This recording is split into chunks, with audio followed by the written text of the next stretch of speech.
നമ്മുടെ വാഴ്ത്തപ്പെട്ട കർത്താവായ യേശു ക്രിസ്തു ഈ ഭൂമിയിൽ ശുശ്രൂഷിച്ച കാലഘട്ടത്തിൽ യേശു സന്ദർശിച്ചത് 3 വിധത്തിലുള്ള ജനസമൂഹത്തെയാണ്. ഒന്ന് യഹൂദഗണം, മറ്റൊന്ന് ജാതീയ ഗണം, മറ്റൊന്ന് ശമരിയർ. മറ്റൊരു കൂട്ടരാണ് യഹൂദരിൽ നിന്നും ജാതികളിൽ നിന്നും ജനിച്ച സങ്കര തലമുറ. അതിനെ വിളിച്ചത് ശമരിയർ എന്നാണ്. ഈ 3 കൂട്ടത്തിന്റെയും രക്ഷിതാവായിട്ടാണ് യേശു വെളിപ്പെട്ടത്. പത്രോസിന്റെ അമ്മാവിയമ്മ യഹൂദ സ്ത്രീയായിരുന്നു. യേശു അവളുടെ വീട്ടിലേക്ക് പോയി അവളെ സൗഖ്യമാക്കി. കാരണം യഹൂദന്റെ വീട്ടിൽ പോകാം, പക്ഷെ യഹൂദൻ എവിടെ പോകത്തില്ല? ജാതിയുടെ വീട്ടിൽ, ജാതിയുടെ വീട്ടിൽ എന്ത് ചെയ്യത്തില്ല? പോകത്തില്ല. അപ്പൊ കർത്താവ് യഹൂദന്റെ മാത്രം ദൈവമല്ല എന്ന് തെളിയിക്കാൻ ദൈവം ജാതിയുടെ ദൈവമാണ്. ഒരു ശതാധിപൻ, ഒരു സെഞ്ചൂറിയൻ വന്നിട്ട് പറഞ്ഞു, എന്റെ വീട്ടിൽ ജോലി ചെയ്ത എന്റെ മെയ്ഡ്, എന്റെ ബാല്യക്കാരൻ സുഖമില്ലാതെ വളരെ അത്യാസന്ന നിലയിലായിരിക്കുക. കർത്താവെ, അവനെ ഒന്ന് സൗഖ്യമാക്കണം. യേശു പറഞ്ഞു, ഞാൻ വീട്ടിലോട്ട് വരാം.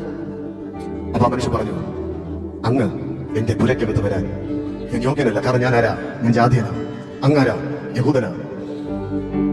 Oh Jesus. ആ ജാതി എന്റെ വീട്ടിലേക്ക് ദൈവശക്തി വ്യാപരിച്ചു. ലൂക്കോസിന്റെ സുവിശേഷത്തിൽ നമുക്കറിയാം, 10 കുഷ്ഠരോഗികളെ യേശു എന്ത് ചെയ്തു? സൗഖ്യമാക്കി. എന്നിട്ട് ഒരാൾ മാത്രമേ എന്ത് ചെയ്തുള്ളൂ? മടങ്ങി വന്നുള്ളൂ. യേശു പറഞ്ഞു, ഒരു ശമരിയനല്ലാതെ മറ്റാരും എന്ത് ചെയ്തില്ല? മടങ്ങി വന്നില്ല. അപ്പൊ ശമരിയരുടെ അകത്തു ദൈവം എന്ത് ചെയ്യും? വിടുതലുകൾ ചെയ്യും. 3 രോഗശാന്തി സംഭവിച്ച മേഖലയാണ് ഞാൻ പറഞ്ഞത്. ഒന്ന്, യഹൂദന്റെ വീട്ടിന്റെ അകത്ത് രോഗശാന്തി വ്യാപരിച്ചു, യേശുവിലൂടെ. 2, ജാതിയുടെ വീട്ടിലേക്ക് രോഗശാന്തി വ്യാപരിച്ചു, യേശുവിലേക്ക്. ശമരിയന്റെ വീട്ടിലേക്ക്, അവന്റെ ശരീരത്തിലേക്ക് ദൈവശക്തി വ്യാപരിച്ചു, യേശുവിലൂടെ. ഇന്ന് പകൽ ഏത് വ്യത്യസ്ത ജാതിയിലാണെങ്കിലും ഇന്ന് പകൽ ഏത് വ്യത്യസ്ത നിലയിൽ നിന്ന് വന്നവരിനകത്തുണ്ടെങ്കിലും നമ്മളെ എല്ലാം വിടുവിക്കുന്നവൻ, നമ്മളെ എല്ലാം സൗഖ്യമാക്കുന്നവൻ യേശു മാത്രം. നമ്മുടെ യോഗ്യത നോക്കിയല്ല യേശു നമ്മെ സ്നേഹിക്കുന്നത്, നമ്മുടെ അയോഗ്യതകൾ നോക്കിയാണ്. അതുകൊണ്ടാണ് നാം എല്ലാവരും ഇന്ന് പകൽ കർത്തൃസന്നിധിയിൽ ഈ നിലയിലായിരിക്കുന്നത്. നാം യഹൂദനായിരുന്നു? അല്ല. നമ്മൾ ആരായിരുന്നു? ജാതിയനായിരുന്നു. നമ്മുടെ വീട്ടിൽ യേശുവിന് വരാൻ പറ്റുമോ? പറ്റത്തില്ല. അതിന് യോഗ്യതയുണ്ടോ? ഇല്ല. നമ്മൾ ആരായിരുന്നു? ശമരിയരായിരുന്നു. നമ്മുടെ വീട്ടിൽ വരുമോ?